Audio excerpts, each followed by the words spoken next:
Before there was a country, there was only the land. Mist rose off the river long before the first roads, long before the first names. Here, a people already lived, had always lived, moving with the seasons, watching the water. Then, one evening, the horizon changed. A shape on the water, a ship where no ship had been. A hand reached toward the shore, another reached back. They did not touch, not yet. What began as a handful of strangers became a settlement. A settlement became a colony.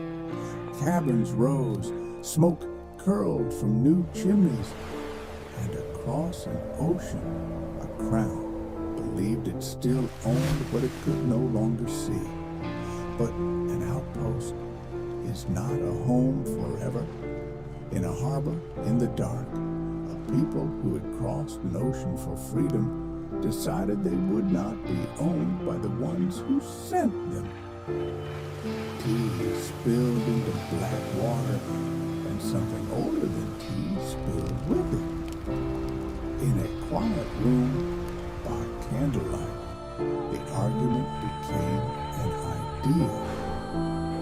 Quills moved faster than anyone expected them to. A fist came down on the table. This is our not in anger, we must but in strike certainty. now. And the idea passed from hand to hand, like something too dangerous and too important to hold alone. At dawn, a bell rang that had never meant this before. Farmers set down their plows. Men who had never held a musket picked one up anyway. The land itself seemed to hold its breath. That winter, they crossed water that should not have been crossed.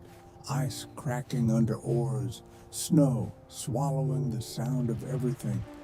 A flag, barely visible, held on regardless.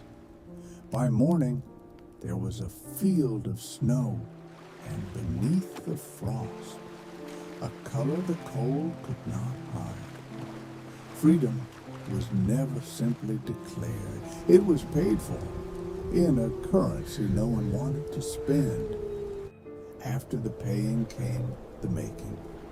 A hand signed a name to a page that would outlive the hand that wrote it. In a great room, strangers sat beside strangers.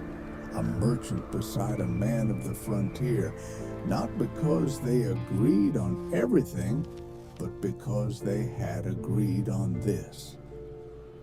At sunrise, over a fort by the sea, a new flag went up.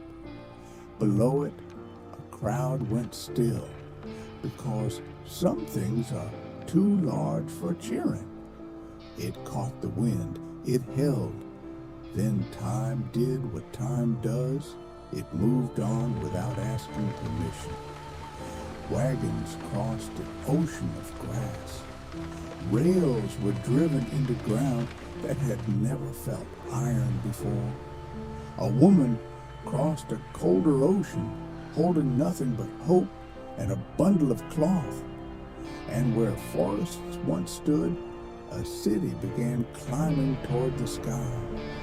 Today, a crowd moves through that city without looking up, except for one child who stops and looks up anyway at towers that seem to lean in as if they too remember how small this all started. The film returns to where it began, the same river, the same first light, but now, far off, a skyline stands where there was once only silence, wilderness and city somehow breathing the same air. The land remembers everything. The story isn't over.